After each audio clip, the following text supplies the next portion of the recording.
إلى حضرة سيدنا وحبيبنا وشفيعنا وزخرنا ومولانا محمد صلى الله عليه وسلم وكافة الأنبياء والأولياء والعلماء والشهداء والصالحين وإلى جميع الأرواح المسلمين والمسلمات وإلى أرواح أبينا وأمنا. الفاتحة. أعوذ بالله من الشيطان الرجيم. بسم الله الرحمن الرحيم. الحمد لله رب العالمين الرحمن الرحيم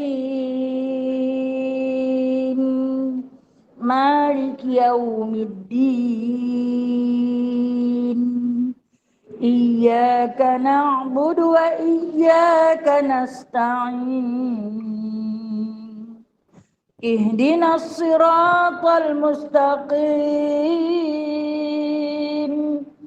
صراط الذين أنعمت عليهم غير المغضوب عليهم ولا الضالين.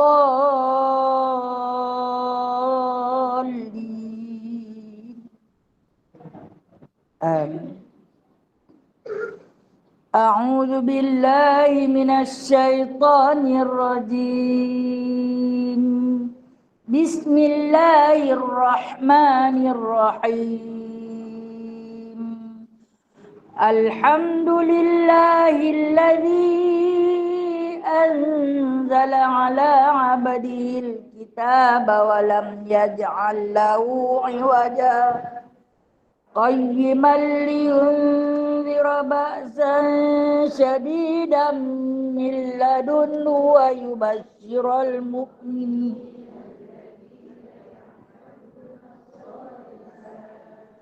أن لهم أجرا حسنا ماكثين فيه أبدا وينذر الذين قالوا اتخذ الله ولدا ما لهم به من علم ولا لآبائهم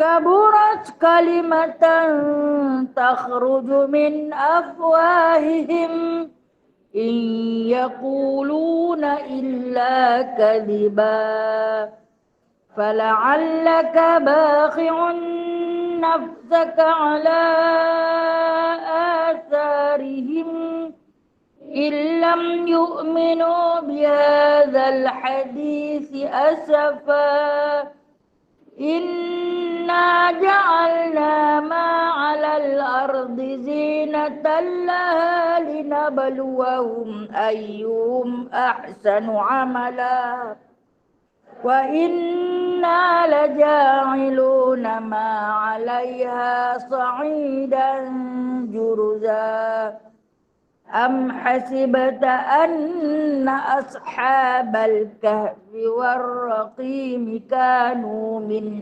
آياتنا عجبا إذ أوى الفتية إلى الكهف فقالوا ربنا آتنا من لدنك رحمة وهيئ لنا من أمرنا رشدا سبحانك اللهم وبحمدك أشهد أن لا إله إلا أنت أستغفرك. Sadaqallahul azim. Baca kunut nazilah nah. Allahumma inna naj'aluka fi nuhuri a'daina wa na'udzu bika min syururihim. Allahumma baddid syamlahum wa farriq jam'ahum wa shattit kalimatahum wa zalzil aqdamahum wa sallit alaihim kalban min kilabik ya qahar ya jabar ya muntaqim ya Allah ya Allah ya Allah. Allahumma ya munzil al-kitab ya mujri as-sahab يا هازم الأحزاب اهزمهم اهزمهم اهزمهم وانصرنا عليهم اللهم إنا نجعلك في نحور أعدائنا ونعوذ بك من شرورهم اللهم بدد شملهم وفرق جمعهم وشتت كلماتهم وزلزل أقدامهم وسلط عليهم كلبا من كلابك يا قهار يا جبار يا منتقم يا الله يا الله يا الله اللهم يا منزل الكتاب يا مجري السحاب يا هازم الأحزاب اهزمهم اهزمهم اهزمهم وانصرنا عليهم. Ya Allah, kami letakkan kamu di batang leher musuh-musuh kami dan kami berlindung denganmu dari kejahatan mereka. Ya Allah, hancurkan kumpulan mereka. Ya Allah, pecahkan pakatan mereka.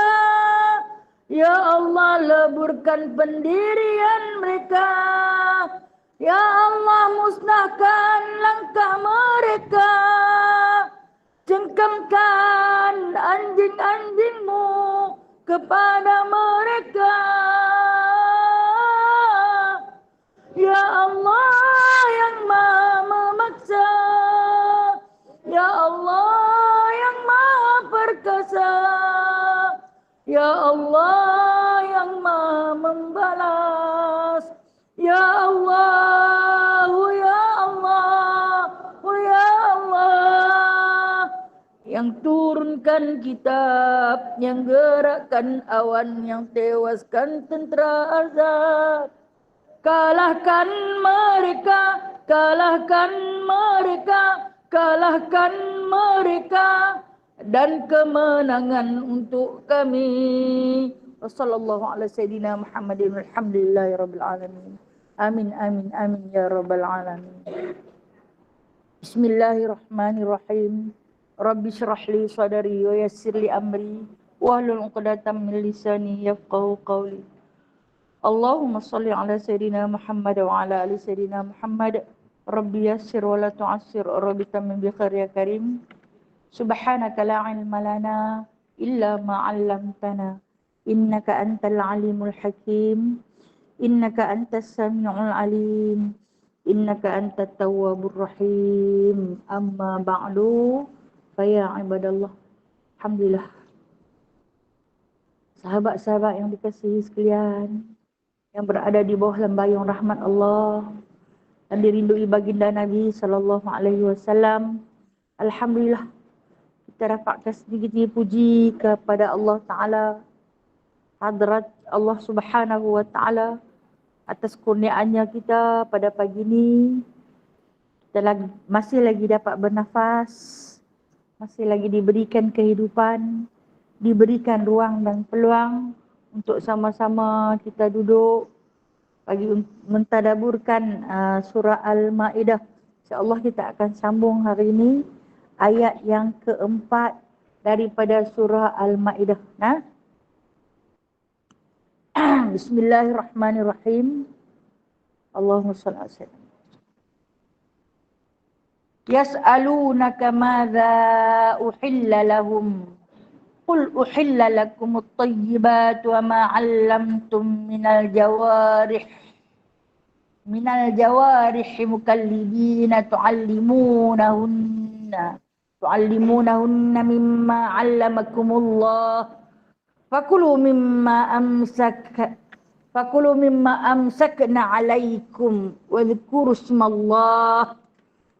ismallahi 'alaihi wattaqullaha innallaha sari'ul hisab. Al-yawma uhilla lakumut thayyibatu wa ta'amul ladzina utul kitaba hillul lakum wa ta'amukum hillul lahum. Wal muhsanatu minal mu'minati wal muhsanatu minal ladzina utul kitaba min qablikum idza ataitumuhunna ujurahunna muhsinina ghayra musafihin wala muttakhidhi akhdan wa man yakfur bil imani faqad habita 'amaluhu wa huwa fil akhirati minal khasirin. Shadaqallahu azim. Ayat yang keempat menceritakan tentang makanan yang dihalalkan. Kita ulang sikit, ulang sikit. Petikkan ayat yang ketiga pada minggu yang lalu, yang mana Allah Subhanahu Wa Taala mengharamkan beberapa jenis makanan untuk kita sebagai orang Islam, yang dia panggil ya ayyuhallazina amanu, wahai orang-orang yang beriman. Dia kata makanlah, minumlah apa yang hangpa suka, makanlah. Tapi ada pengecualian di antara beberapa makanan, yakni hurrimat alaikumul maitah. Dia haramkan kita makan bangkai. Apa jenis binatang yang mati bukan dengan sebab disembelih, maka haram dimakan. Kemudian wadam, darah. Dan kita baca Rasulullah kata 2 jenis darah saja yang dihalalkan. Apa dia? Ada, lupa dia. Hati dan limpa. Hati dan limpa. Kemudian 2 jenis bangkai yang dihalalkan. Ikan dan pandailah tu, ikan dan belalang. Ingatlah, alhamdulillah. Kemudian diharamkan lahmal khinzir. Daging babi. Dan kemudian diharamkan lagi apa dah? Munkhaniqah. Kan? Munkhaniqah, mauqudah wal mutaraddiyah wal natihah. Apa dia? Binatang yang tercekik, yang terbelit leher, yang dipukul hingga mati, kemudian yang jatuh dari tempat tinggi dan yang mati dilanggar. Bukan dengan sebab disembelih, maka haram dimakan. Kan? Cara Allah Ta'ala nak menyempurnakan Islam, Allah Ta'ala tutup perjuangan Nabi, penyebaran Nabi tentang agama Islam, tutup dengan bab pemakanan juga, iaitu apa yang boleh dimakan, makanlah. Yang tak boleh dimakan, maka janganlah makan. Kalau kita perhati tengok, banyak yang benda yang dihalalkan daripada yang diharamkan. Tidak? Yang halal tu lagi banyak. Yang haram taklah sebanyak macam mana yang diharamkan. Tapi manusia ni dia jahat. Dia suka nak cari hak sikit yang diharam tu. Padahal banyak benda yang boleh minum yang halal. Banyak benda-benda yang halal dimakan yang boleh makan. Tapi pasal apa nak cari yang haram juga-juga? Kerana dia tergoda oleh keinginan nafsu. Tergoda oleh keinginan nafsu. Aku nak try rasa. Arak ni macam mana yang orang duk minum sangat. Aku nak try. Aku rasa macam teringin nak makan daging babi yang diharam sangat. Sebab ada dengar cerita orang kata sedap daging babi ni. Itu di antara keinginan nafsu. Andai kita meninggalkan benda-benda yang diharamkan itu kerana apa? Kerana takut pada Allah, dapat pahala. Dapat pahala. Dan kemudian Allah Subhanahu Wa Taala cerita pula hari ni, yas'alunaka madza uhilla lahum. Lepas dari cerita benda yang haram, kata Allah kepada Nabi sallallahu alaihi wasallam, mereka akan bertanya pula kepada kamu wahai Muhammad. Yas'alunaka. Perkataan yas'alunaka tu saja dia ada, mereka akan bertanya kepada kamu pula wahai Muhammad. Dia ada panjang, padahal perkataan satu je dah. Tu yang kata orang Arab ni dia kaya bahasa nak. Daripada bermula perkataan kataba, yaktubu, katibun, bahwa katib, wadaka maktubun, uktub, la taktub, miktabun, maktabun. Satu perkataan dia jadi 10. Dia boleh beranak jadi 10. Macam tu juga dengan yas'alu ni. Dia asal daripada perkataan sa'ala yas'alu, is'al, fahuwa sa'ilun, wa dhaka mas'ulun, is'al, la tas'al, mas'ulun, mis'alun. Dia jadi 10. Yang ni duduk pada kedudukan nombor 2, sa'ala yas'alu. Dia kata, wahai Muhammad, lepas hang cerita ni dekat semua umat hang yang ada di sini tentang benda-benda yang halal dimakan, lepas tu depa tanya pula, apa yang haram? Bila hang cerita yang haram, depa akan tanya pula, apa yang halal? Memang sifat manusia dia akan tanya. Sifat manusia dia bertanya sebab dia tak tahu. Jadi Allah Ta'ala pun meletakkan apa yang halal. Hak yang tadi dia cerita dah, ini haram, ini haram, ini haram. Habis itu apa yang kami boleh makan? Kalau semua tak boleh makan, macam orang suruh kita pantang lah. Hang jangan makan ni tak boleh, hang jangan ni tak boleh, ni tak boleh. Habis itu aku nak makan apa? Kata Allah macam ni lah. Dia pernah tanya kepada kamu, wahai Muhammad. Madza uhilla lahum, apa benda yang halal untuk dimakan? Qul, Allah Ta'ala kata. Katakan, abang kat depa, uhilla lakumut tayyibat. Dihalalkan bagi kamu benda yang baik-baik saja. Benda hak baik-baik saja, okey. Apa maksud yang Allah Ta'ala sebut sini benda hak baik-baik saja? Kalau kita tengok, yang Allah Ta'ala tak bagi makan tu, di antaranya binatang yang terbelit. Mati dia dalam keadaan bukan disembelih. Darah dia tak tumpah. Kan kita sebut darah tu akan, bila darah dia tak tumpah keluar, darah tu akan bercampur dengan daging dia. Dan akan menghadirkan kuman. Kemudaratan pada orang yang makan. Sebab tu Allah Ta'ala tak bagi makan. Sebab dia tak baik. Walaupun dia halal, tapi dia tak baik. Tak baik untuk kesihatan kita. Sebab tu Allah Ta'ala tak bagi makan. Walaupun dia halal. Cara pembuatan dia, cara kerja dia tak baik, tak elok. Allah Ta'ala kata tak boleh makan. Kan pakat tanyalah pasal apa? Sayanglah kami. Kan zaman sahabat dulu, mereka semua bela binatang ternakan. Jadi kalau mati tu rasa sayang. Mati buta lagu tu ya kena pergi tanam. Tak boleh makan dagingnya. Dan ini menjadi satu pertikaian. Pasal apa kami tak boleh makan? Yang nu tak boleh, hak ni tak boleh. Kata Allah, aku bagi hampa makan benda yang baik-baik saja. Benda hak tak baik, hampa jangan makan. Okay, kalau kita tengok, Allah Ta'ala ni, dia tak sebut harimau jangan makan. Kan? Dia tak kata. Dalam Al-Quran dia tak sebut jangan makan harimau. Jangan makan singa. Jangan makan monyet. Jangan makan kucing. Dia tak sebut. Dia sebut binatang khusus. Lahmul khinzir. Itu khusus. Kan? Di mana kalau anjing dia tak sebut khusus makan daging dia. Dia tak kata. Tapi untuk binatang-binatang lain, dia tak kata pun kelawak jangan makan. Ada dia kata? Tak ada. Kan dia tak kata. Pasal apa dia tak kata? Sebab dia dah habaq dah makan hak elok-elok je. Makan benda yang baik-baik je. Maknanya, harimau tu dia tak baik. Harimau dia bersifat, dia sifat dia mengoyak mangsa dengan kuku. Dan dia mempunyai membunuh dengan taring. Cara pembunuhannya kejam. Dia tak bagi sebab harimau tak baik. Jangan makan harimau. Dia ada sebut jangan makan ular. Dia tak sebut tapi benda tu jijik. Benda tu paling jijik. Ular ni dia makan benda yang kotor. Sesuatu binatang yang makan benda-benda yang kotor, maka tak boleh dimakan. Walaupun dia tak sebut satu-satu dalam Quran, tapi dia sebut thayyibat, dia sebut baik. Lembu tu baik tak?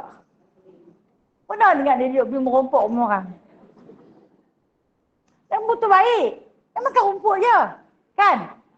Binatang yang makan tumbuh-tumbuhan dia baik lah. Tak gaduh masak kat dia. Tak gaduh masak kat dia. Senang saja bela dia. Jangan bagi rumput. Hari kita tak mau lepas dia di padang regu, potong-potong pergi letak. Tambak kadang-kadang tu tak bagi makan rumput elok pun. Bagi makan rumput kering. Kering pun kering lah. Aku jejai juga. Kan? Binatang yang taat adalah binatang yang makan tumbuh-tumbuhan. Lagi satu, dia tak kacau orang. Dia tak pergi makan anak siapa, mak siapa, dia tak makan. Kucing, walaupun dia binatang peliharaan yang Rasulullah kata dia ada di hiwar, dia ada di sekitar kamu, dia hidup, bangkit, tidur dengan kamu. Kata Rasulullah, tidak ada najis pada jasad kucing. Walau dia tak najis tapi boleh makan tak dia? Dia ada kuku yang mencengkam, dia ada taring. Dan dia juga makan benda kotor. Seperti mana dia makan tikus. Kucing kampung lah. Kucing tak kampung dia tak makan tikus. Dia friend dengan tikus lah ni. Dia tak makan tikus, dia kawan dengan tikus. Aku punya meradang lah. Hang boleh kawan dengan tikus. Dia main. Kawan tu menyorok, dia tengok. Sekali dia menyorok, kawan tu tengok. Kenapa? Dari sifat dia kuku dia mencengkam. Kuku mencengkam dan dia mempunyai taring. Maknanya dia tak baik untuk kita makan. Kerana dia makan benda-benda najis. Tak boleh. Walaupun Allah Ta'ala tak cerita secara terperinci satu-satu benda yang tak boleh dimakan. Tapi kita tahu benda tu tak baik. Bila dia makan najis, masuk najis dalam perut dia, dia ada bakteria. Dia ada kuman. Kalau kita makan, mudarat pada diri kita. Begitu juga kelawar. Okey. Orang Islam takkan makan kelawar. Apalah salah kelawar tu? Tak jijak bumi pun kan? Tidur pun kepala tu lorong ke bawah, kaki naik atas. Apa salah dia? Dia kacau orang tak? Okey. Kelawar ni pun dia makan bangkai juga dah. Tengok kuku dia. Tengok taring dia. Kan? Kalau gambar-gambar hantu ni, kelawar ni sinonimkan dengan Dracula tu lah. Ni di antara benda binatang-binatang yang Allah Ta'ala kata mereka tak bagus. Mereka tak baik. Kita Allah Ta'ala bekalkan akal, fikir sendirilah. Unta ada taring tak? Unta ada taring tak? Kalau dia ada, dia gigit parak pada kuku dia tu. Mujuklah dia tak ada kan? Bersyukur. Parak kadang-kadang jahat buat naya dia teruk-teruk. Dapat dia kerekah bagi tang kepala tu baru hampa ada akal kan? Okey. Inilah yang dimaksudkan oleh Allah Ta'ala. Bila dia bertanya, apa yang ni tak boleh, ni tak boleh, ni tak boleh. Jadi apa yang akan boleh makan? Makan hak baik-baik je. Benda baik-baik tu banyak yang hampa boleh makan yang baik-baik. Kemudian kata Allah Subhanahu Wa Ta'ala lagi, wa ma 'allamtum minal jawarih mukallibin. Allah Ta'ala nak susun di antara binatang-binatang yang boleh makan. Yang ni dihalalkan lagi. Dia kata apa-apa yang kamu ajar dari binatang-binatang penangkap. Jawarih mukallibin ni. Jawarih ni binatang-binatang mukallibin. Binatang-binatang buruan. Okey? Cerita dia macam ni. Habis kalau kami tak boleh makan binatang-binatang yang Allah Ta'ala sebut yang ada 5 jenis kita baca minggu lepas tu. Binatang macam mana kalau kami pergi berburu? Pergi berburu. Maka Allah Ta'ala pun cerita. Binatang-binatang yang diajar. Kata Allah, tu'allimunahunna mimma 'allamakumullah. Yang diajar oleh kamu. Contoh, seperti anjing. Anjing serigala, helang. Zaman dulu dia pergunakan 3 jenis binatang ini untuk dijadikan binatang buruan. Suruh pergi memburu. Suruh pergi tangkap binatang tu. Contoh, masuk dalam hutan, nak tangkap kijang. Nak tangkap rusa. Jadi, kadang tembak tak kena. Ataupun menggunakan anak panah waktu tu, tak kena. Maka dia akan hantar jawarih mukallibin. Binatang buruan. Dia nanti hantar binatang tu anjing. Suruh pergi gigit. Anjing tu akan hambat tunggu sampai dapat. Dia gigit. Dia akan bawa mai dekat tuan dia. Tu'allimunahunna. Tapi hang ajak dia. Bukan dia pergi gigit kerana dia teringin nak makan binatang tu. Tapi hang ajak dia. Okey. Contoh. Kita pergi berburu. Berburu ayam hutan. Berburu ayam hutan. Hutan Malaysia ni tak ada menentang ni. Ayam hutan banyak lah no. Berburu ayam hutan. Nak tangkap payah liak sungguh. Pulak tu hutan dunia dia. Kita bawa seekor anjing. Ini yang kata dibenarkan membela anjing andai kita jadikan dia sebagai pengawal, menjaga harta dan sebagai binatang, dia kata jawarih mukallibin, iaitu binatang pemburu. Nak suruh dia buru binatang. Dia pun hamba ayam tu, dia dapat, dia gigit ayam tu. Dia gigit ayam tu, dia bawa balik main dekat kita. Dengan bekas gigitan tu.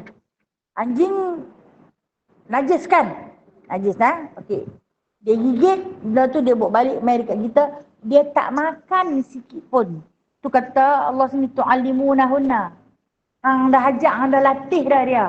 Nah, hang latih dah dia betul-betul mimma alamakumullah. Daripada ilmu yang Allah Ta'ala bagi ni, hang dah latih. Fakulu mimma amsakna alaikum. Boleh makan daging tu. Walaupun ayam tu digigit oleh anjing, hasil gigitan si anjing tersebut mati. Mati ayam tu. Contoh, saya bagi ni. Pokoklah esok ni jadi pemburu kan. Mana nak tahu. Lepas tu Allah Ta'ala kata, hang boleh makan. Walaupun bekas gigitan anjing, tapi dengan syarat anjing tu anjing yang hang latih. Yang hang ajak dia tu alimunahunna. Yang hang ajak dia. Bukan hang tak ajak. Yang kita bagi latihan. Kan anjing polis yang dia podok latih. Suruh cari dada kan. Suruh cari mangsa yang tertimbus. Mangsa yang hilang. Lepas dia bawa anjing tu kan. Itulah yang dipanggil jawarih mukallibin. Anjing yang diajar, yang dididik. Lepas tu ada gaji tau lah. Kemudian, kalau kata dia pergi gigit binatang buruan kita tu, mati binatang tu, mati di gigi dia. Mati di gigi dia. Fakulu mimma amsakna. Kata Allah, boleh makan. Maknanya, boleh makan. Halal. Tapi dia kata, pada gigitan dia tu, bekas dia gigit tu, buanglah. Buanglah pada gigitan tersebut. Gigitan anjing tersebut. Waktu hang nak buang tu, waktu hang nak angkat mulut dia ataupun nak tarik daripada mulut dia, kata Allah, wazkurusmallah. Sebut nama Allah. Diibaratkan seperti sembelih. Wazkurusmallahu alaih, kata Allah. Waktu hang nak tarik daripada mulut dia tu, hang sebut nama Allah. Bismillahirrahmanirrahim. Tarik main. Dia tengok mati ayam tu. Boleh makan? Boleh makan. Boleh makan. Sebab diumpamakan seperti kamu sembelih dengan beberapa syarat. Yang mana syarat pertama, anjing tu tu'allimun, hang dah latih. Hang dah ajak dah dia. Yang kedua, dia ikut perintah. Dia tak ingkar. Suruh hambat dia. Hambat. Kemudian yang ketiga, dia makan, dia pergi gigit bukan kerana kehendak dia. Dia gigit dengan sebab tugas dia. Memang kerja dia itu. Jadi, dia tak makan sikit pun. Lainlah kalau dia dah gigit setengah. Dia makan setengah, kita pergi tengok, Allah bekas dia gigit. Bekas dia gigit. Mati dengan sebab bekas dia gigit dan dia makan sebelah. Tentu tak boleh. Tapi kalau bekas dia mati dengan sebab dia gigit dan dalam perjalanan dia nak bawa makan, kita mati. Boleh makan. Dengan syarat, waktu kita nak pisahkan gigitan dia daripada binatang tersebut, kita baca Bismillahirrahmanirrahim. Wadhkurusmallah, kata Allah. Maka halal dimakan dagingnya. Boleh makan. Seandainya kita nak ambat, kijang memang tak upayalah. Yang kata nak ambat kijang hari ni tu. Ambat kucing pun tak larat. Tak larat. Tambah nak ambil kijang yang kita tahu lari macam mana. Sekali dia toy. Faham mana toy? Toy kaki dia tu. Berapa meter dia punya terbang ni? Pakailah. Kita dah lah ketut. Kan? Gemuk pula memang tak lepas tu. Tak upaya. Hambat anjing. Katakan, hampir tangkap dia. Okey. Ini ulama-ulama berbahagi pendapat khilaf.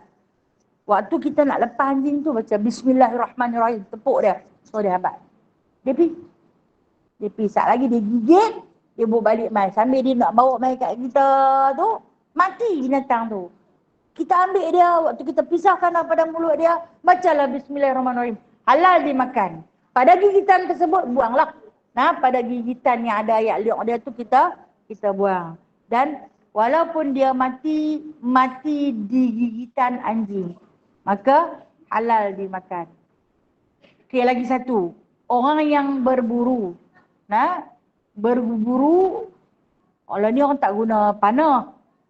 Orang tak guna lembing. Orang guna senapang. Ya. Dia tembak binatang, baca Bismillahirrahmanirrahim. Okey. Tembak. Pup. Kena mati. Boleh makan? Itu diperumpamakan seperti penyembelihan juga. Nah, lepas tu baru kita pergi sembelih dia. Nah, dia mati di hujung senapang. Halal dimakan dagingnya tersebut, tetapi dengan syarat. Ada syarat dia. Hendaklah tikaman tersebut tembus-menembus. Contoh, ini zaman Rasulullah dulu. Ada sahabat dia pergi berburu. Bila dia pergi berburu, dia bagi dengan panah. Panah tu terkena pada kaki. Panah tu terkena pada kaki. Bila kena pada kaki, lambat nak mati. Dan panah tu melekat lagi di kaki binatang tersebut. Jadi dia ambil masa untuk mati. Dah luka parah tu masa lama mungkin 2-3 hari. Si pemburu ni jumpa dah mati. Kesan daripada panahan, daripada anak panah dia. Dia pun balik mat. Dia nak makan sebab berpandukan daripada ayat Al-Quran ni. Lepas tu Rasulullah kata tak boleh makan. Sebab dia mati mengambil tempoh masa yang lama. Siksa dia. Bukan bunuh dia serta-merta, tapi siksa. Lama tu. Dan waktu mana kalau hang nak bagi dia, nak makan daging dia, hang panah betul-betul kena pada badan dia, atau mungkin kena pada jantung dia, atau kena pada leher dia, dia pun mati. Maka halal dia makan. Walaupun hang tak bawa pisau pun sembelih leher dia. Halal dimakan. Okey, macam itu ada berlaku kan. Depa sembelih lembu, no? Depa sembelih lembu, tak ada nak putih orang amreh dia tu.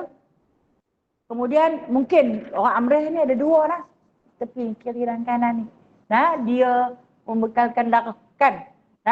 Jadi mungkin satu saja putus, satu lagi tak putus. Dia bangkit. Mungkin dengan ikatan yang tak cukup kuat ke kan. Dia pun kenjul bangkit, bila dia bangkit dia lari. Dalam keadaan merambu-rambu, seksa tu jangan tengok lah. Seksa. Kan bila dia pun pergi melila, masuk lari, orang tak boleh hambat dia. Sampai akhirnya dia dapat dia dah mati. Halal dia makan tak daging dia? Tak halal. Sebab bukan mati dengan sebab sembelih. No? Mati dengan sebab disiksa. Tersiksa. Dengan kesakitan tersebut.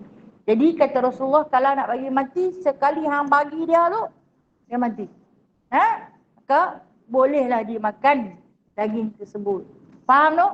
Berkenaan dengan binatang yang memburu jawarih mukallibin. Zaman Rasulullah dulu ada seekor lagi binatang yang dijadikan sebagai buruan. Pemburu. Binatang pemburu. Helang. Burung helang. Helang ni Allah Ta'ala bagi dekat dia, dia punya jawarih. Jawarih ni maksud dia pemburu tau. Jawarih lah. Pemburu nak. Okey. Dia ni, bila mana Allah Ta'ala bagi penglihatan, dia duduk berapa kilometer di langit tu, dia boleh nampak di dasar laut ni ikan duk berenang. Punya tajam, tak payah pakai cermin mata. Ni ada depan mata, pakai cermin mata, pakai laku. Kan? Pandangan dia cukup tajam. Tengok kalau kata dia nak tangkap pemangsa dia tu, dia nanti turun selaju-lajunya dari atas tu. Dia terus masuk dalam air, tangkap pun naik. Punya cantik lah, Masya Allah. Maka zaman Rasulullah dulu dilatih burung elang ini untuk menangkap binatang. Di antaranya binatang yang tak mampu ditangkap oleh manusia. Ikan tak apa jadi bangkai. Tapi kalau binatang nak duk melata, al-an'am, duk melata, tak boleh. Dia pun suruh dia tangkap ayam. Pandai, dia memang pandai tangkap ayam lah. Cukup pandai tangkap ayam. Tapi kita boleh makan tak burung elang tu? Tak boleh, kita tak boleh makan. Walaupun dia tak ada taring, tapi dia ada cengkam. Kan? Dia mengoyak mangsa dengan kuku. Jadi kita haram makan. Walaupun dia keluarga ayam. Setiap binatang yang mencengkam mangsa tak boleh makan. Ayam ada kuku juga kan? Tapi boleh makan sebab apa? Sebab dia tak cengkam mangsa. Nak cengkam apa kau makan gandum? Kan? Binatang tu kan nak lari gandum. Orang bagi, patutlah dia. Jadi, apabila dia disuruh memburu binatang, dia burulah. Kadang-kadang cengkaman dia kuat, tembus perut ayam tu. Kuku dia tu punya kerah lah. Tembus perut ayam. Bila tembus perut tu, dia bawa main dekat tuan dia. Tengok-tengok binatang tu dah mati. Jadi waktu tuan dia nak lepas daripada cengkaman kuku dia tu, baca Bismillahirrahmanirrahim. Maka halal lah dimakan daging tersebut. Faham tu? Ayat yang keempat. Okey. Allah Ta'ala sebut, wattaqullah, bertakwalah kamu kepada Allah. Maknanya bertakwa ni berbaktilah kamu. Apa yang Allah Ta'ala halal, makanlah. Apa yang Allah larang, apa yang Allah Ta'ala haram, maka tinggalkanlah. Janganlah dipertikaikan, awak kami tak boleh makan tu. Pasal apa mereka boleh makan, pasal apa kami tak boleh makan. Kita di antara binatang-binatang, banyak binatang-binatang yang mana Allah Ta'ala haramkan. Okey. Kalau kita tengok, kura-kura. Kenal kan? Dulu-dulu panggil kekora. Kan? Saya dulu panggil kekora. Siapa masuk dalam bilik mata, menyanyilah dari kekora. Hang buang sampah dalam mata aku. Kalau hang tak buang, aku tak lepas nak ambil kayak. Izin Allah, hilang sampah tu dalam bilik mata. Tu mentera dulu kala. Mentera sesat menyala tu dah. Pasal apa kita tak boleh makan? Dia tak makan binatang pun. Kalau dia tak makan binatang, dia tak makan kawan. Dia binatang purba tu. Tengok kuku dia. Tengok kuku dia. Habis, penyu ada kuku tak? Penyu ada kuku tak? Penyu tak ada kuku. Kawan berenang tu kan? Kan? Okey. Penyu, kenapa penyu kita tak boleh makan? Kenapa kita tak boleh makan? Kotlah saya ni. Siapa kata penyu tak boleh makan? Penyu boleh makan. Penyu boleh makan. Habis telung dia hampa balon. Main tang dia ada fikir dah 3 kali. Boleh ke tak boleh? Boleh ke tak boleh? Telung dia hampa balon. Mahal pula tu. Katalah, itu yang saya pi sebiji RM1.50. Tahun ni mungkin lebih. Kan besar mana pun halus. Rebus tak empuk. Rebus sampai berjam pun tak beku-beku kan. Telur dia macam tu kan. Dia tak kerah. Kan? Penyu boleh makan. Kalau lalu makanlah. Mujuklah tak lalu. Kalau tidak, binatang tu dah pupus lah. Makin-makin berkurangan. Penyu boleh makan. Dia pertama dia tak ada kuku pun. Dia makan nak ikan, nak alu-alu saja. Dia di antara spesies ikan. Boleh makan. Dan dia tak duduk di atas darat lama-lama. Kura-kura, dia banyak duduk atas darat. Dia duduk dalam payah, dia makan najis. Kura-kura tu tak boleh makan. Hal lain kita buat kiasan sendiri. Tengok binatang ni. Katalah duduk saja-saja. Yang aku teringin nak makan ulat bulu tu. Kot-kot lah. Dalam Al-Quran dia tak sebut haram makan ulat bulu. Dia sebut tak? Tak sebut. Boleh nak makan tak? Kalau dia bawa mudarat, haram. Sebab Allah SWT suruh makan benda yang baik-baik saja. Kalau dia membawa kemudaratan haram, ulang pasal betul boleh, diulang kan ada taring. Ada ulang tak ada taring. Tak tahu lah tak pernah belik pun, no? Ulang kan ada taring. Dia membunuh pemangsa dengan taring dia. Jadi yang membunuh pemangsa dia dengan taring maka adalah haram dimakan. Kita buat kias lah. Kiasan di sebalik firman Allah Ta'ala ni. Allah Ta'ala tak sebut satu-satu. Tapi Rasulullah lah yang menguraikan satu persatu. Ayat yang kelima. Allah Ta'ala menyebut, Al-yawma uhilla lakumut tayyibat wa tu'amul ladhina utul kitab. Al-yawma, hari ni, bila disebut hari ni hari apa? Hari apa? 9 Zulhijjah ke hari ni hari Rabu kan? Kan kita baca minggu lepas. Al-yawma akmaltu lakum dinakum wa atmamtu alaikum wa raditu lakumul Islam madinah. Ayat itu diturunkan di mana? Di Mekah pada 9 Zulhijjah. Jadi Allah Ta'ala sambung nak cerita hari ni bermula daripada hari ni. Bermula daripada 9 Zulhijjah tahun ke-10 Hijrah. Kata Allah, uhilla lakumut tayyibat. Dihalalkan untuk kamu barang yang baik-baik saja. Benda hak baik-baik saja, ambil makanlah. Wa ta'amul ladzi, dia kata dah makanlah makanan yang utul kita, yang dibuat ataupun yang diproses oleh orang-orang kafir yang ada kitab. Maksudnya ahli kitab. Kita boleh makan masakan ahli kitab. Tulis situlah, nak tahu siapa dia ahli kitab ni. Ahli kitab yang daripada keturunan Bani Israel. Ahli kitab daripada keturunan Bani Israel.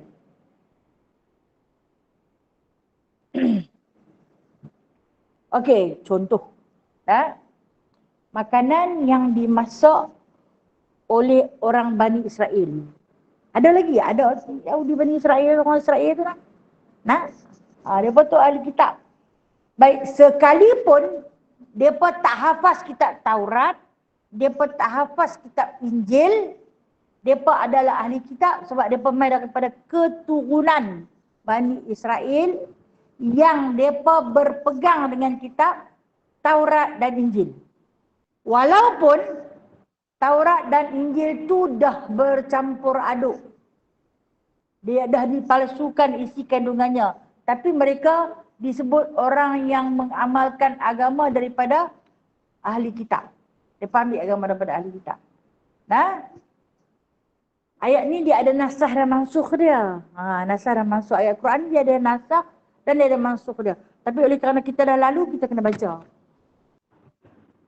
Waktu yang Rasulullah baca ayat ni, sampainya kepada Rasulullah oleh Allah Subhanahu Wa Taala, ayat ni yakni nak tanya, bolehkah nak kahwin dengan orang Yahudi? Sebab Rasulullah kan ada seorang isteri daripada bangsa Yahudi. Kan? Bolehkah berkahwin dengan orang Yahudi daripada kalangan ahli kitab? Boleh. Dihalalkan.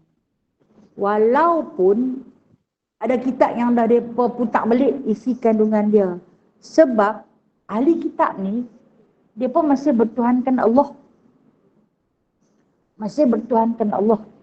Dan amalan-amalan mereka, ada yang dia ada yang dia boleh baca Quran, ada yang dia boleh baca Fatihah, ada yang dia boleh baca surah Al-Ikhlas, ada dia baca. Jadi, maka diambil pakai ayat ini oleh sesetengah bangsa yang mengamalkan kahwin campur. Walhal ayat ni dah mansukh. Tertolaklah. Sebab ayat akan datang, dia akan cerita tak halal. Tapi masa ni dia halal. Dengan syarat. Ada syarat dia.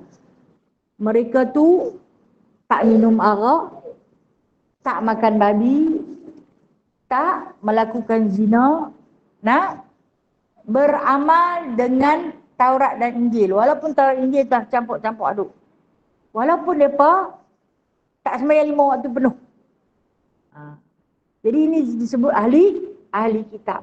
Kalau di kalangan ahli kitab tu masak, tahu mana nak cari ahli kitab lah ni? Ada lagi ke? Mungkin ada. Sebab tu ada ayat Al-Quran.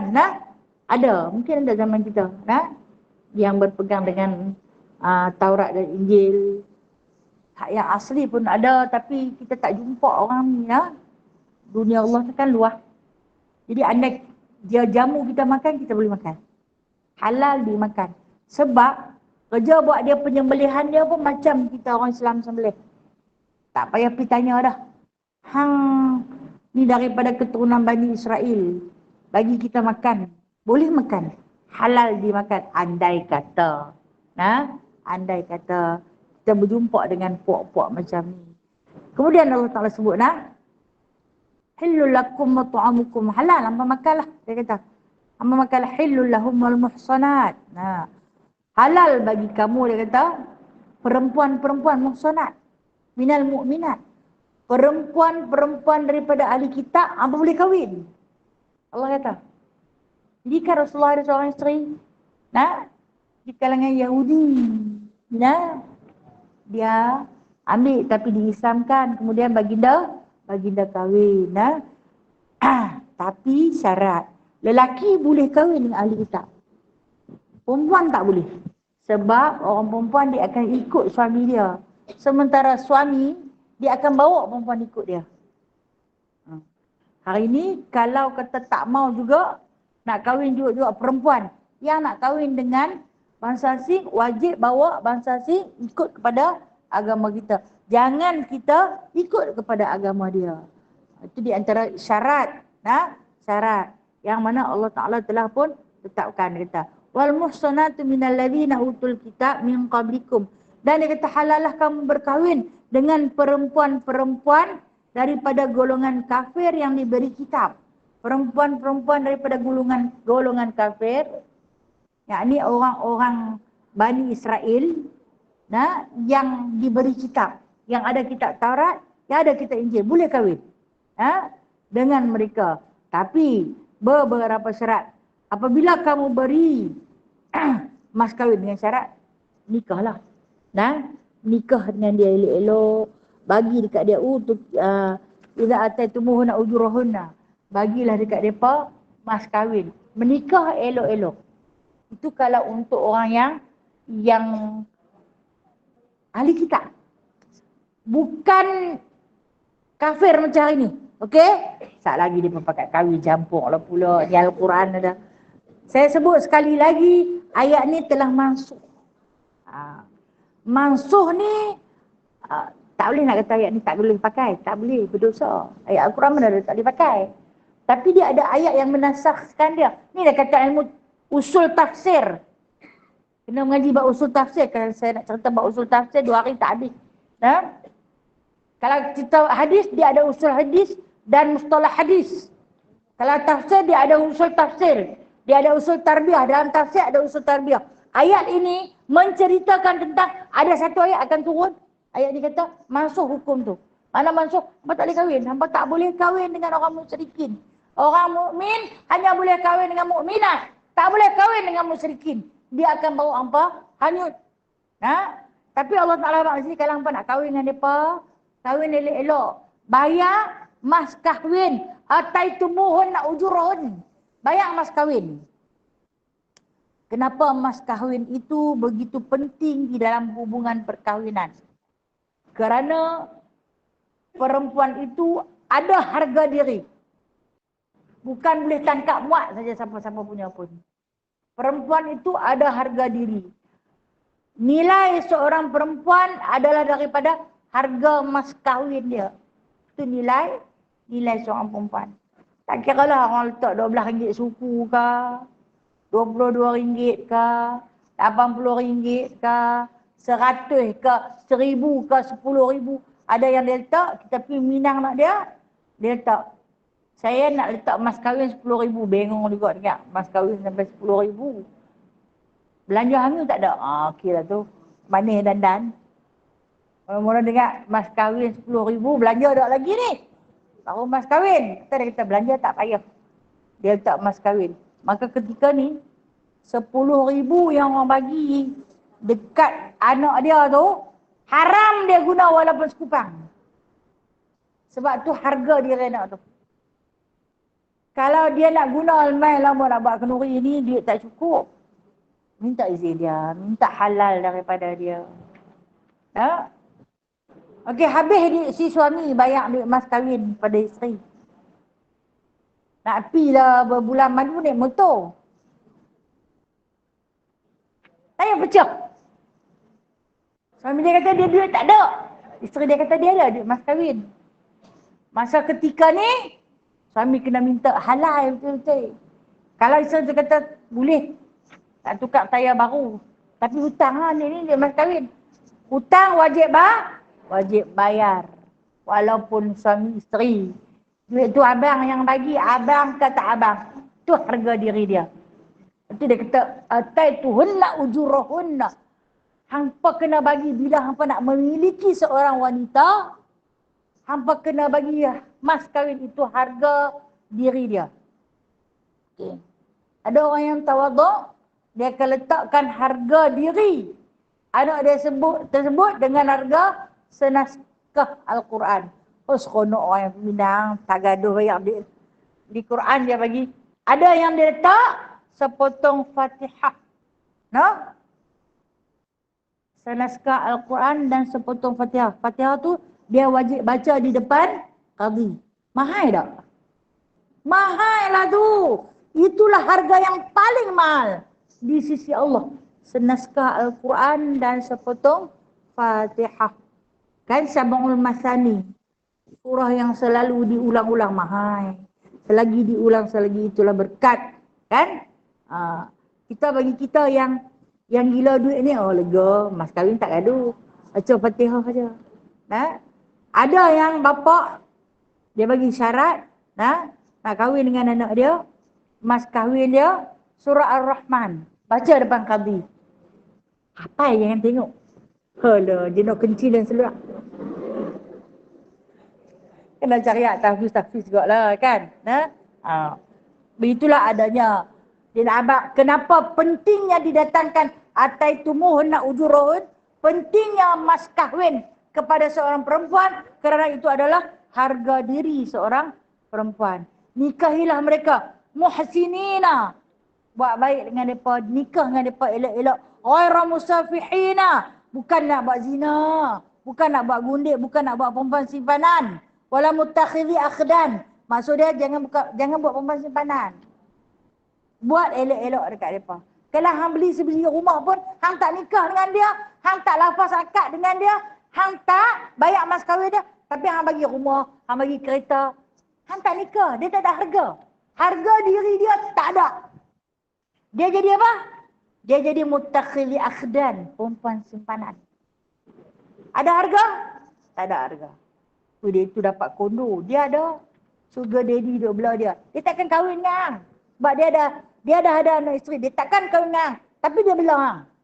Belanja semua dia bagi. Ada harga? Tak ada harga.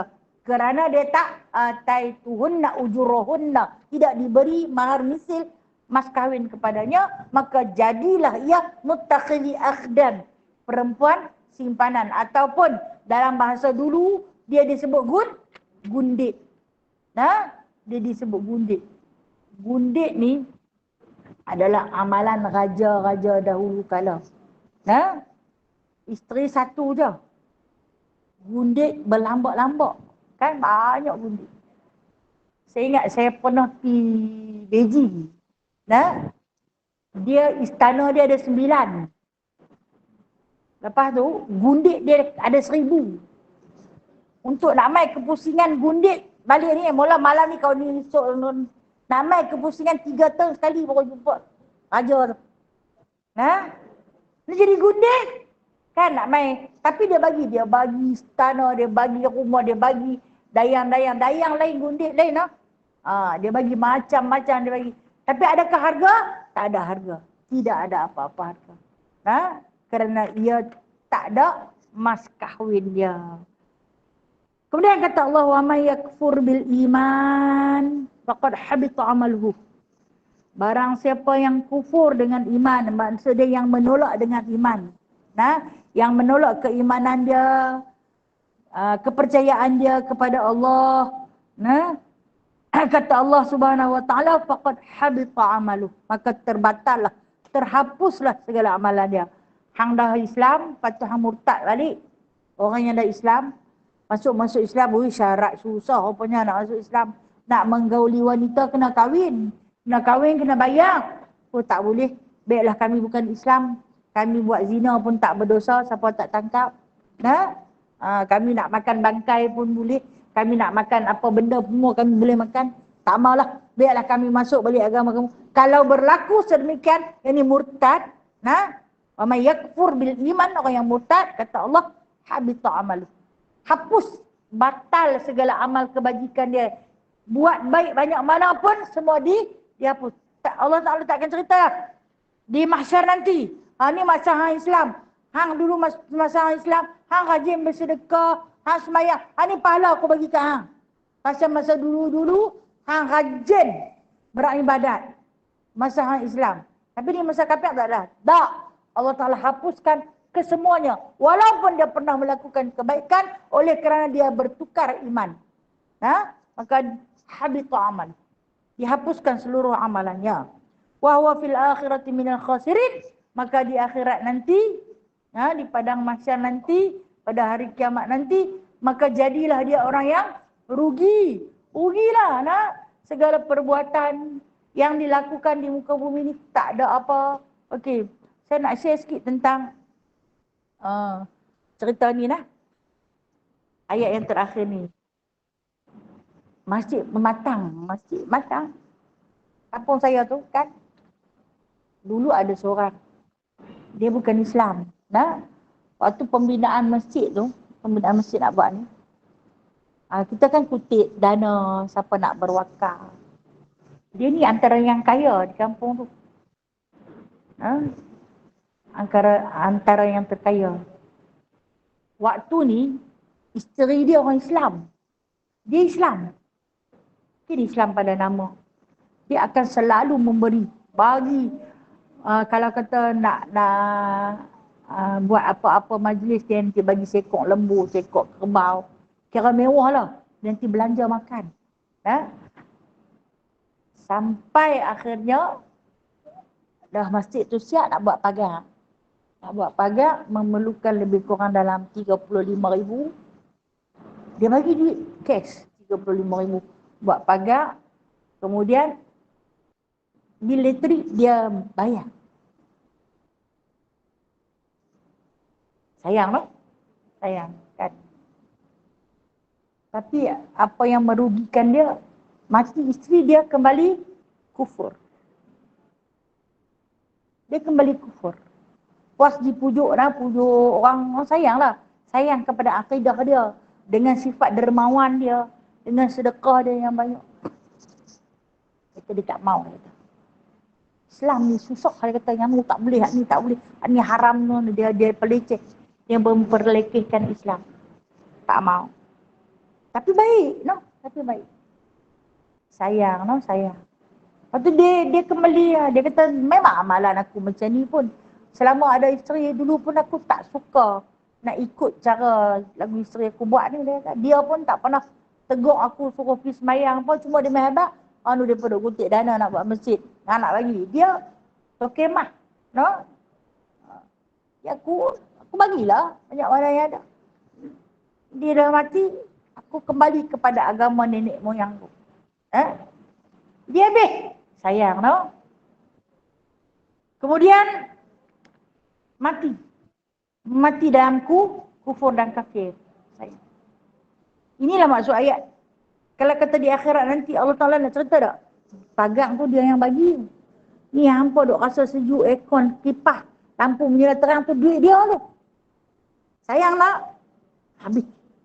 Itu kata Allah Ta'ala, di akhirat nanti jadilah kamu orang yang rugi. Rugi tak ada apa, habis semua. Dengan sebab apa? Tak ada bekas nak letak. Tak ada iman. Akidahnya hancur. Ni dipanggil syirik amali. Kan? Syirik dari segi perbuatannya. Allahu Akbar. Na'udzubillahi min dzalik. Mudah-mudahan ya muqallibal qulub, tsabbit qalbi ala dinik. Wahai Tuhan yang membolak-balikkan hati, letaklah hatiku ini di atas agama Islam. Janganlah dikalih-kalih.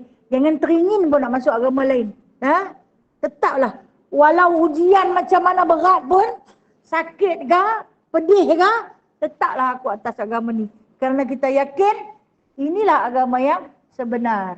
Agama di sisi Allah. Allah pun kata, aku dah redha dengan agama Islam. Maka agama inilah yang akan kita bawa. Kita lahir dengan agama ini, kita hidup dengan agama ini, dan kita kembali bersama-sama agama ini. Nah, insya-Allah Ta'ala tetaplah. Minta doa pada Allah, tetapkanlah hati kita atas jalan ni. InsyaAllah Ta'ala, minggu depan tak ada di sini lah. Minggu lagi sekali. Ya? Minggu lagi sekali insyaAllah kita akan sambung ayat yang ke-6 daripada surah Al-Ma'idah. Sedap surah Al-Ma'idah ni dah. Sedap seperti nama hidangan. Dia banyak cerita tentang hukum. Kemudian lepas ni dia akan cerita tentang Yahudi. Kemudian dia akan cerita pasal Nasrani. Kemudian dia akan cerita pasal munafik. Semua adik-beradik kita dalam tu. Okey, habis dulu. Ada soalan ke nak tanya?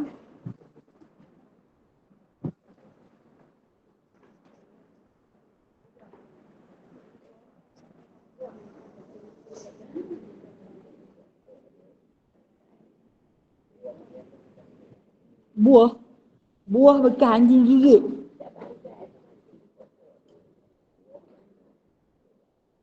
Okey. Baik, terima kasih. Bangkai anjing mati di pokok. Mati di perdu lah. Perdu pokok. Buah banyak. Contoh kata buah pelam. Banyak lebat di atas. Di bawah tu anjing mati. Dah jadi bangkai dah kat situ. Boleh tak kita makan buah dia? Boleh. Boleh tak ada kena-mengena pun. Ya? Kan orang kata jual baju anjing dah. Boleh makan. Okey. Kita beli sayur kan? Kita beli sayur di market. Di pasar. Market bahasa orang putih. Kita beli sayur di market. Biasanya sayur kalau yang dijual oleh bukan orang Islam ataupun bukan Islam, kita tanya tak ni siapa tanam? Takkan dia nak abang kita di Melayu tanam? Tak abang kan? Okey, biasanya kalau sayur yang ditanam oleh orang yang bukan Islam, dia akan letak baja ikut suka dia. Baja ti bayi benda bubuk. Kita ni main tengok cantik lah dia punya sawi. Dah main besar-besar tu. Kucai dia, besar-besar. Kita dalam kucai, kemeri-kemeri pun. Kurus-kurus dia kan. Baja tak cukup. Dia bubuk baja tik bayi. Boleh makan? Boleh makan. Bukan makan tik babi tu. Lagi satu. Di atas kubur ada kangkung.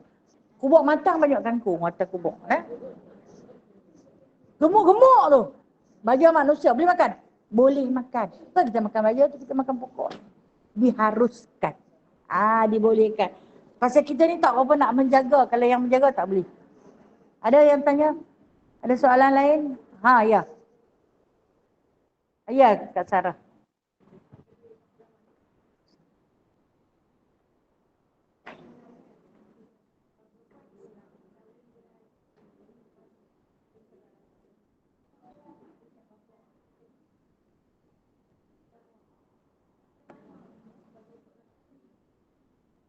Nak ambil balik anak tu.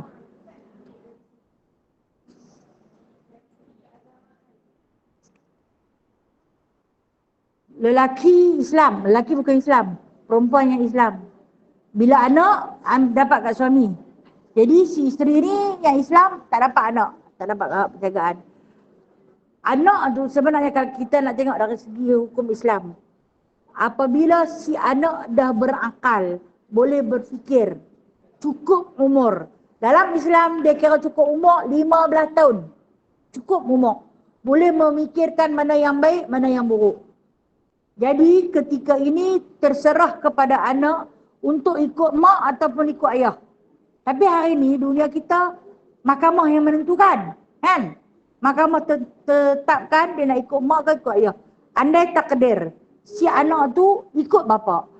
Bapa pula tak Islam. Mak Islam. Sayang sungguh-sungguh rasanya.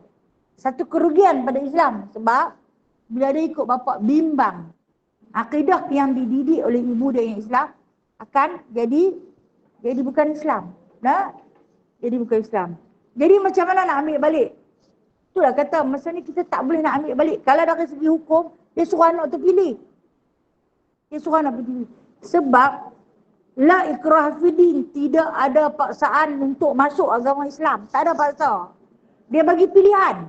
Maka ketika kalaulah kita tu didik keislaman dia, waktu dia duduk dengan kita, dengan kukuh akidah dia, insya-Allah dia akan pilih Islam. Walaupun dia duduk dengan ayah dia yang bukan Islam, tok nenek dia, beradik dia yang bukan Islam, tapi dia tetap jaga Islam dia.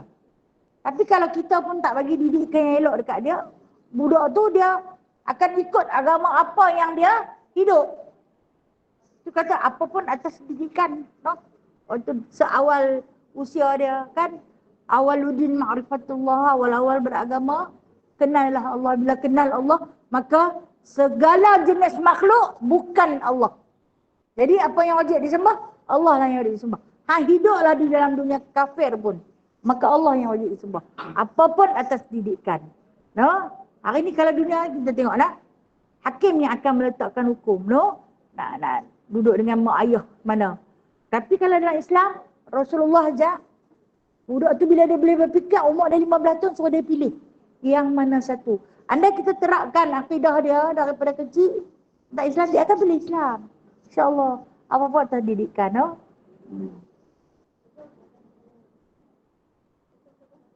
Ya. Tentang apa? Boykot, okey.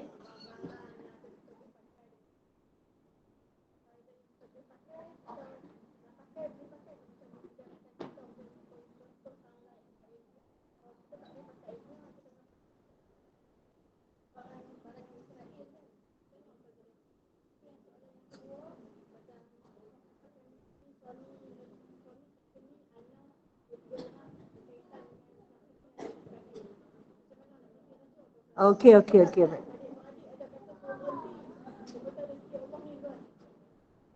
Okey, baik, terima kasih. Pertama berkenaan dengan boykot. Boykot barang penggunaan kita hari-hari. Yang kita dah sinonim dah selama ni, dia punya gosok gigi dengan Colgate, tiba-tiba tak boleh pakai dah. Punya singgah lah KFC, makan anak-anak tok nenek, semua tak boleh dah. McDonald, ada yang dah tutup kan. Okey. Nak boykot benda ni, kita kena istiqomah, kena kuat. Betul-betul kuat, baru boleh. Ni balik pergi tengok di rumah, Milo banyak lagi. Tapi oleh kerana dia ni dah buat kat orang Palestin begini-begini, buanglah. Tak boleh buang, duit dah belanja. Tidak? Dah beli. Bermakna duit kita dah labur. Kalau kita buang, membazir. Hang dah labur dah kot. Tapi jangan beli dah lepas ni. Jangan beli dah. Macam tu lah juga dengan salai tu. Kan? Dah kita dah beli, bermakna kita dah melabur. Bila dah melabur, kalau kita buang, membazir. Gunalah sampai habis. Lepas ni jangan beli dah. Okey. Soalan kedua berkenaan dengan kerja yang bersangkut dengan hasil daripada Yahudi tu. Yahudi, dia menyumbang kepada kemusnahan Islam. Adakah nak kena berhenti? Ini satu persoalan. Ujian dalam kehidupan. No? Adakah nak berhenti? Kan? Apabila kita kaji daripada akar umbi, benar. No? Benar. Dalam rezeki kita tu, Allah Ta'ala dah tetap dah yang memberi rezeki itu adalah Allah. Tapi bila kita pandang-pandang tengok, lepas ni nak kerja apa? Dah pakat pergi berhenti habis. Andai kita boleh berkorban seperti mana para sahabat berkorban, tinggal semua kekayaan, pekerjaan yang menjana kekayaan, melimpah ruah, hanya semata-mata nak ikut Islam. Kalau kita berani, adakah patut? Patut buat. Adakah patut buat? Ya.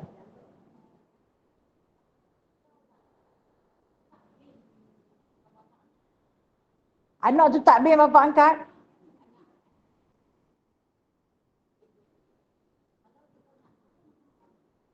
Anak takbir. Anak memang tak boleh dengan bapa angkat. Dia akan gunakan wali hakim. Ya. Tak boleh, tak sah. Perkahwinan tu tak sah. Tak boleh berkahwin menggunakan wali bapa angkat sebab yang tu bukan wali dia. Nah, dia kecuali kalau dia bapa susuan. Tak boleh. Nah, tak sah. Cari wali hakim. Biasalah ni nak kahwin dia benci minta surat nikah tau. Dah kahwin dah? Okey. Dah kahwin dah, dah anak pinak, dah ada cucu. Ya. Kalau lelaki tak apa, lelaki tak payah wali. Perempuan tak boleh sebab perempuan berwali. Wali itulah yang nak mengesahkan perkahwinan. Tapi kalau perempuan, tak sah. Bila tak sah, katalah ada beranak pinak. Dah beranak pinak. Saya pernah jumpa 5 orang, ada seorang lagi dalam perut. Dia main di soto-soto, tak sah. Apa jadi dia kata ni anak 5 orang macam mana nak buat ni? Anak tu tak salah. Depa pun tak salah. Sebab depa, pok tu buat sorok. Malu kan, takut orang tahu. Jadi bila dah bongkak-bongkak serta dah tahu, nak macam mana anak dah ramai. Kan? Selama ni depa dah buat zina. Itu dinamakan persetubuhan syubhat.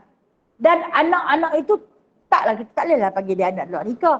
Dia adalah anak-anak hasil daripada persetubuhan syubhat. Nak buat macam mana? Tukar bin balik. Tukar 5 tu kena tukar bin. Habis dalam perut takkan nak bunuh orang. Kena beranak mai juga. Ditukarkan bin. Dia jadi persetubuhan syubhat dan pernikahan itu pernikahan syubhat. Wajib akad nikah semula. Elok anak dah 6 no. Nak bagi hak yang itulah kata yang nak bagi nak setara kena beranak lagi 6. Okey, Kak Faridah. Asal-asal apa nak jaga Kak Faridah? Kita nak pergi mana dulu? Okey, silakan. Bagi satu-satu dulu.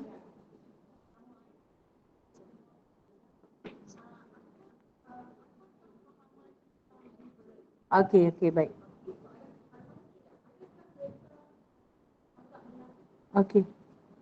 Terima kasih, Apakah fahaman Islam liberal? Rasa ramai sahabat-sahabat kita yang ambil cakna tentang Islam liberal. Islam liberal ni saya nak ambil bagi mudah faham je. Mereka menganggap Islam dan agama-agama lain sama. Sama saja. Apa jenis agama pun semua suruh buat baik. Tak ada agama suruh buat jahat. Jadi, bermakna dia pun nak duduk sama level dengan Islam. Rasulullah sallallahu alaihi wasallam sebut, Al-Islamu ali wala yu'la alaih. Islam adalah agama yang paling tinggi. Tak ada agama yang lebih tinggi daripada itu. Tak ada siapa boleh tanding dia, tak ada siapa boleh duduk sama-sama dengan dia.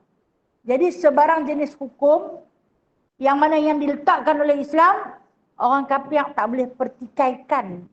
Segala jenis suruhan yang disuruh oleh orang Islam, orang kafir tak boleh halang. Dan segala halangan yang dihalang oleh Islam, orang kafir tak boleh pertikaikan. Itu yang dikatakan Islam itu adalah agama yang ali, yang paling tinggi. Wala yu'la alaih. Tak ada boleh. Siapa yang nak menandingi ketinggian dia. Kemudian bila mai Islam liberal ni, mereka nak meletakkan level agama-agama lain sama kata. Saya pergi kursus baru ni, cerita pasal Islam liberal ni lah. Agak menyedihkan, Pulau Pinang di antara negeri yang ketiga paling tinggi amalan Islam liberal. Mereka duk fokus kepada Pulau Pinang. Okey, bila disebut macam tu, orang semua kali tengok kami yang dari Pulau Pinang. Hawat haku kah? Kan jadi bimbang. Sebab kan kalau kita tengok, kan ada satu tempat yang dia letak masjid, kemudian dia letak gereja, dia letak tokoh Hindu, tokoh semua sekali sama kata. Dia pun nak meratakan fahaman sama. Mana boleh sama? Sebab itulah ni dia pun iktiraf gay lah. Gay dah diiktiraf. Kan? Sikit hari lagi, dia bagi kahwin jantan sama jantan. Boleh kahwin. Itulah liberal. Fahaman yang sesat lagi menyesatkan. Apa yang orang Islam cuba buat, dia pun nak halang sungguh-sungguh. Itu liberal. Nah, banyak nak cerita. Banyak poin-poin tentang liberal ni untuk kita cerita. Nah, itu cara amalan mereka. Banyak ramai. Dia di kalangan orang besar-besar. Dia di orang besar-besar. Okey, adakah mereka munafik kan soalan dia? Ya, mereka munafik. Mereka munafik. Paling bahaya orang munafik. Ya? Kalau orang kafir, jelas kata Rasulullah. Nak kenal orang kafir, jelas orang kafir. Nampak dia sembah berhala. Tapi orang munafik ni kita tak jelas. Sebab dia sembah Allah. Dalam masa yang sama dia mengkhianati Islam. Ya? Memang munafik. Ya? Okey. Okey kak? Okey.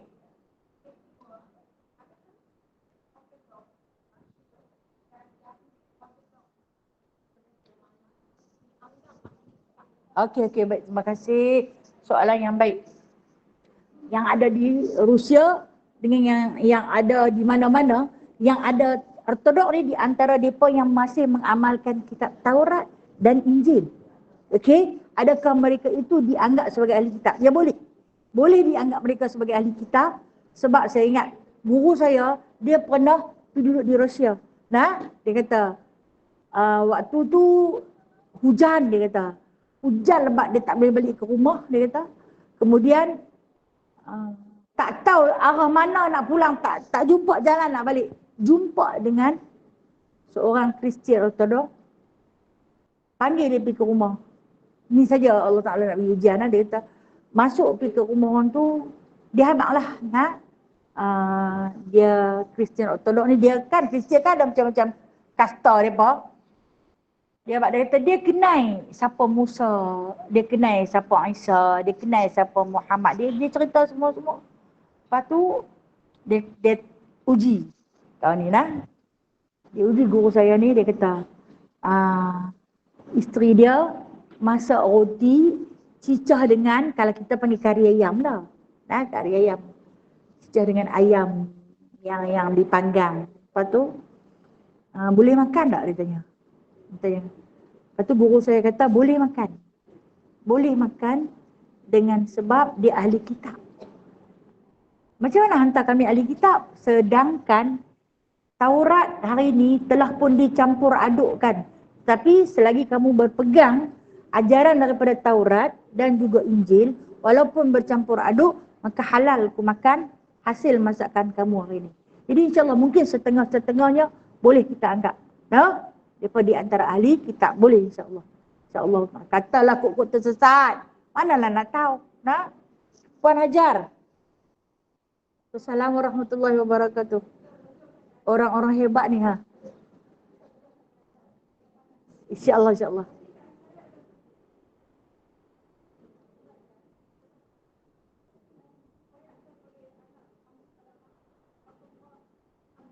Abdullah bin Amru.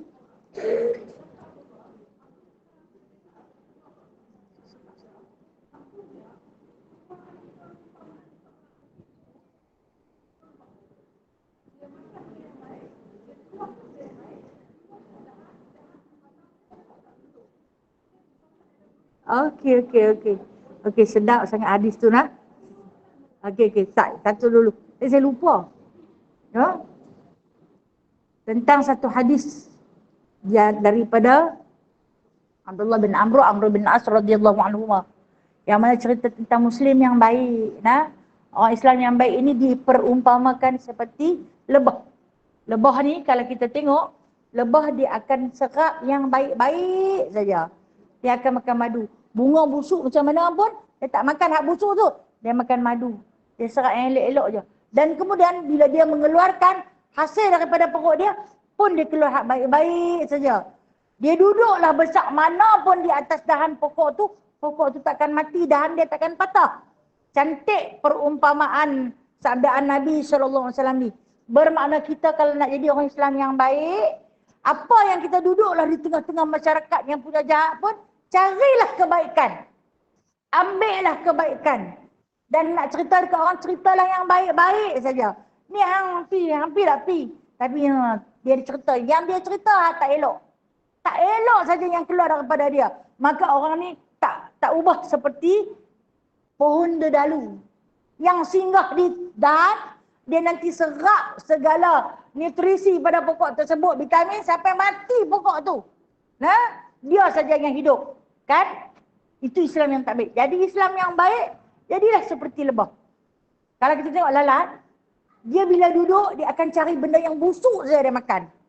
Benda bangkai-bangkai dia makan. Nah, yang busuk-busuk saja. Sementara lebah, walaupun dia duduk di tempat lungguk sampah, dia takkan cari benda bangkai. Dia akan cari apa yang manis, apa yang baik untuk dia serap. Kerana dia akan mengeluarkan yang baik. Macam itulah kita orang Islam ni. Dalam suasana apa pun kita duduk, cari kebaikan. Dalam apa suasana, cari kebaikan. Jahat macam mana pun kawan tu, pandang kebaikan dia. Ambil kebaikan dia. Perbesarkan kebaikan dia. Manfaatkan kebaikan dia. Melalui itu. Itu di antara kita kata apa? Di sebalik firman sabda Nabi SAW. Dia suruh kita jadi Islam yang terbaik. Contoh lagi satu. Ada orang yang pergi Mekah. Dia balik mat, dia hanya boleh cerita tentang yang jahat je di Mekah. Arab tu jahat. Nak tawaf susah duk pijak orang duk ni. Dia tak ada cerita yang baik langsung. Nah, tapi seronok lah pi.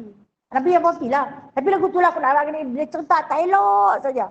Orang lain balik main cerita seronok, tengok Kaabah begini-begini. Pasal apa? Dia bukan Islam yang baik.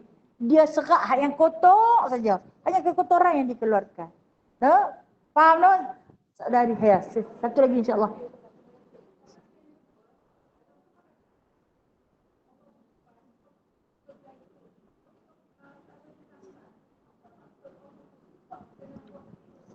Okey, baik. Terima kasih. Saya dah baca dah surah ni di seri 5 tentang cerita buah tin dan buah zaitun. Okey. Dia ada penerangan dalam beberapa lapisan. Lapisan pertama, Allah Subhanahu Wa Taala nak khabar pohon tin. Pohon tin ini yang mana tumbuh suburnya di negeri Mesir. Jadi Allah bersumpah dengan negeri Mesir. Di Mesir tu adanya Nabi Musa alaihissalam. Dan kemudian watin wazaitun. Allah bersumpah demi buah zaitun. Zaitun ini tumbuh suburnya di negeri Palestin. Di negeri Palestin paling ramai melahirkan para anbiya, para rasul. Jadi Allah Ta'ala mengambil sumpah dengan tin dan zaitun adalah simbolik daripada firman Allah itu pada dua negeri ini. Negeri Mesir dan juga negeri Palestin. Nah, dan kemudian itu lapisan pertama. Nah, kenapa diambil sumpah dua negeri ini? Wa hadzal baladil amin, dia bak. Negeri ketiga yang terbaik, hadzal baladil amin, Mekah dan Madinah. Negeri yang terbaik, baladil amin tu maksudnya. Negeri yang aman sentosa. Dan keempat-empat negeri ini mencatatkan kelahiran para anbiya, para rasul yang begitu ramai dan telah pun mencatatkan sejarah Islam yang cukup besar. Sampai hari ini pun tak selesai. Okay. Palestin sampai hari ini belum lagi selesai cerita pasal dia. Dan keempat-empat negeri ini bukan milik orang Arab semata-mata. Milik kita juga. Dan kita berperanan. Sebenarnya cerita tin dan zaitun saja. Itu lapisan pertama. Lapisan kedua, dan abak di antara buah yang menghadirkan rasa kenyang. Daripada kekenyalan dia, dia menghadirkan. Kalau kita tengok tin. Kalau orang Malaysia, buah macam buah lempung kan? Macam buah lempung. Biji dalam dia banyak. Dulu-dulu nanti pecah kelak berbari. Berbari ke bari-bari? Tak apalah kata bila apa pun. Nah? Okey, dia adalah sejenis buah. Kita tengok daripada segi perubatan Nabi SAW. Daripada biji dia yang banyak tu, di dalam buah tin kan ada biji kecil. Sedap tu, saya suka makan dia lah. Biji dia yang banyak tu, dia sebenarnya ubat untuk hati. Ubat hati. Orang yang ada penyakit, bukan ubat hati yang busuk perut tu dah. Yang ada penyakit hati. Di antara perubatan syifa, buah tin dia akan menyembuhkan rasa sakit hati. Nah, sakit hati mungkin lemak terlampau banyak ke dan sebagainya. Dan pada isinya yang kenyal. Nah, ia boleh menahan lapar untuk tempoh masa beberapa lama kerana Nabi Allah Nuh pernah menjadikan buah tin itu sebagai makanan ruji semasa terdampar di atas gunung Judi. Kan?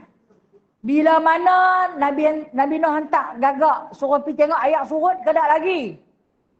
Ayak tak surut lagi. Surut ke tak lagi? Tak main-main. Nuh dia kutip makan bangkai. Gagak makan ambil bangkai-bangkai. Nah, tak boleh harap. Hantar merpati. Nah, bila hantar merpati pergi, merpati jujur. Dia kepak tangkai buah tin, tangkai pohon tin dan tangkai pohon zaitun. Kedua-dua belah kaki dia terbang, dia balik mai ke bahtera Nabi Allah Nuh. Nabi Allah Nuh tengok di kaki dia ada selut. Di kaki burung merpati itu ada selut dan ada tangkai pohon tin dan pohon zaitun. Kata Nabi Allah Nuh, ayak dah surut sebab dah berselut. Ayak dah kering. Tang mana pergi gagak hantar hud-hud? Pergi tengok gagak, tang mana gagak makan bangkai. Haram kita makan gagak kan? Okey. Lepas tu dia dilaknat lah. Kemudian, nak makan apa ni? Ayak baru surut nak makan apa? Di antara makanan utama, waktu tu adalah zaitun dijadikan sebagai minyak untuk menyalakan lampu ketika gelap dan tin dijadikan makanan yang mengenyangkan. Itu tafsiran yang kedua. Nah, dia ada tafsiran berlapis-lapis. Dah sampai 5 tafsiran tu. Nah, cerita tentang tin dan zaitun je. Nah, insya-Allah taala. Nanti ada masa kita akan huraikan lagi nah. Kan dia diakhiri dengan alaisallahu bi ahkamil hakimin. Kemudian kita sunat apa? Sujud tilawah. Tahu? Apa baca dia tu sunat? Sunat sujud. Kalau tak sujud, bacalah subhanallah walhamdulillah wala ilaha illallah Allahu akbar. Ataupun bala wa ana zalika minas syahidin. Wallahu a'lam. Ada soalan lain? Okey, kalau tak ada nak satu pengumuman daripada Kak Ina Surau Seri Delima. Nah, sepatutnya sama ilmu Muhammadiyah kan? Tapi oleh kerana surau tu masih lagi dibaik pulih. Jadi minggu ni tak ada nak, Jumaat minggu ni tak ada kuliah di Surau Seri Delima. Kesian lagi ada sahabat-sahabat kita yang tak tahu hadir kan. Tapi percayalah, kalau yang hadir tapi tak ada kuliah, pahala dah dapat. Dapat daripada kami yang duduk di rumah.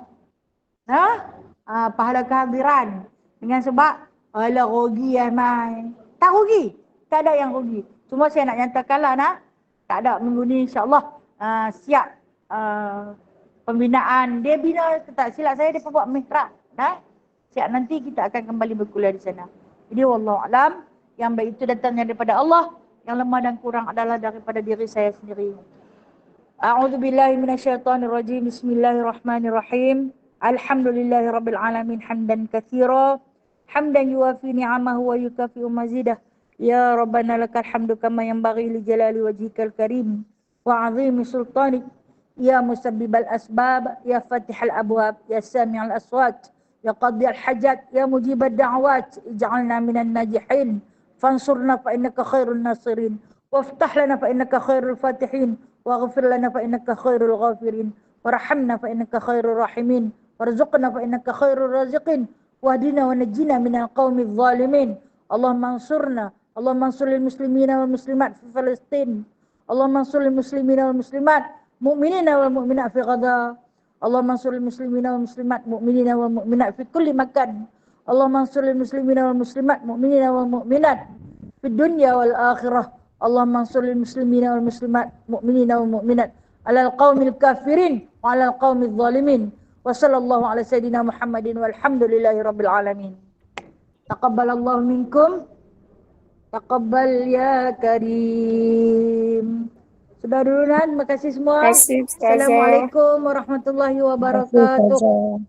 Sallu ala Nabi sallallahu alaihi wasallam. Sallallahu ala Muhammad. Waalaikumsalam warahmatullahi wabarakatuh. Assalamualaikum semua. Waalaikumsalam warahmatullahi wabarakatuh. Jumpa lagi esok.